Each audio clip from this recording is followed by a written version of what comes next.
भारतीय रेलवे के तत्वाधान में एक प्रेस वार्ता का आयोजन किया गया, जिसमें पर्यटक को बढ़ाने के विषय के बारे में चर्चा की गई। जी सर, बताएं कि जो आज प्रेस कॉन्फ्रेंस रखी गई उसका क्या वो है? आज का जो प्रेस कॉन्फ्रेंस है वो मुख्य रूप से इसलिए रखा गया है कि भारतीय रेलवे के तत्वावधान में IRCTC एक अग्रणी संस्था है और न्यू नॉर्मल के इसको ध्यान में रखते हुए देखो अपना देश के तहत हम लोग जो पर्यटन मंत्रालय का एक स्लोगन है, इस स्लोगन के तहत नए नॉर्मल में कैसे पर्यटन धीरे धीरे पिकअप कर रहा है हमारे डोमेस्टिक मार्केट में, मतलब हमारे घरेलू मार्केट में कैसे इसको नया नॉर्मल एक आ रहा है और कैसे प्रमोट कर सकते हैं हम लोग इसको फर्दर, ये हमारा मुख्य उद्देश्य है भारतीय जनमानस के लिए। सर, जिस प्रकार कोविड रहा हावी लोगों पर, तो क्या ये सक्सेस होने की उम्मीद है?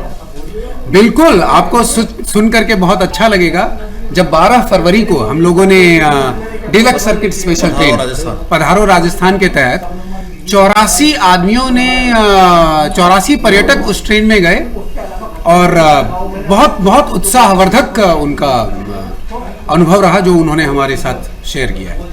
सर, लोकल ट्रेन कब तक चलने की उम्मीद जताई जाए? लोकल ट्रेन बॉम्बे में और बाकी जगहों पर तो चल ही चुकी हैं, हम लोग उम्मीद रखें कि बहुत जल्दी बाकी जगहों पर भी चलेंगी। अगर बात करें जो स्पेशल ट्रेन की, तो वो उसका क्या शेड्यूल है और किस तरह से चलेगी और उसका क्या खर्चा रहेगा? इस पर्टिकुलर ट्रेन का प्राइमरीली हम लोगों ने 3 सर्किट इस बार लॉन्च किया है। एक सर्किट जो है वो 27 पहला जो टूर जाएगा वो जाएगा 17 मार्च को jyotirlinga and statue of unity. उसमें क्या है कि ये 4 रात 5 दिन का टूर है और जो ट्रेन है बेसिकली पूर्ण वातानुकूलित ट्रेन है और इसमें 2 कैटेगरीज हैं, first AC and second AC।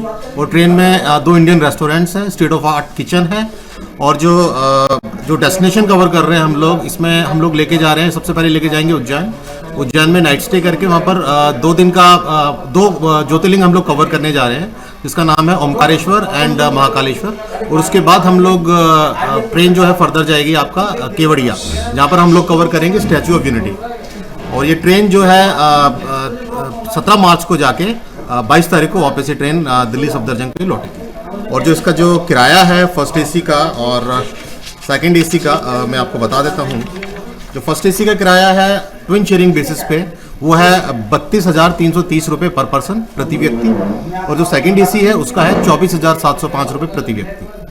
तो ये है जो हम लोग प्लान कर रहे हैं। एक ये आइटनरी है, इसके अलावा 2 आइटनरीज और हैं जो नॉर्थ ईस्ट जाएंगी और वो जाएंगे दोनों टूर 30 मार्च को, और जिसमें 50 लोग जाएंगे न्यू जलपाईगुड़ी तक। न्यू जलपाईगुड़ी उतरकर वो लोग कवर करेंगे दार्जिलिंग, गैंगटॉक एंड कालिम्पोंग, और बाकी 50 लोग आगे चले जाएंगे और गुवाहाटी उतरेंगे और गुवाहाटी से वो लोग उतर के वो लोग कवर करेंगे गुवाहाटी, काजीरंगा एंड शिलोंग। तो ये जो टूर है बेसिकली 9 रात 10 दिन का टूर है।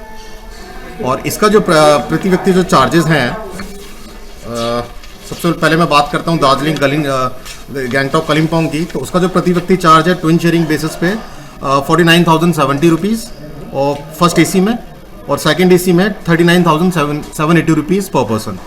और इसी तरीके से जो दूसरा टूर है हमारा इनक्रेडिबल नॉर्थ ईस्ट, जिसमें हम लोग लेके जा रहे हैं आपको गुवाहाटी, काजीरंगा एंड शिलोंग, उसमें जो फर्स्ट AC का टूर जो प्राइस है वो है 50,360 रुपये प्रति व्यक्ति और जो सेकंड AC का जो प्राइस है वो है 41,070 रुपये। प्राइस थोड़ी स्लाइटली इसलिए ज़्यादा है क्योंकि जो ट्रेन की जो फैसिलिटीज़ है, ये बेसिकली इस ट्रेन के अंदर पहले इंटरनेशनल ट्रैवलर्स हुआ करते थे जो ट्रैवल किया करते थे। अब इस ट्रेन को हम लोग पॉपुलर कर रहे हैं डोमेस्टिक सेक्टर के अंदर, जैसे कि पर्यटन मंत्रालय की जो गाइडलाइन है, देखो अपना देश के तहत हम लोग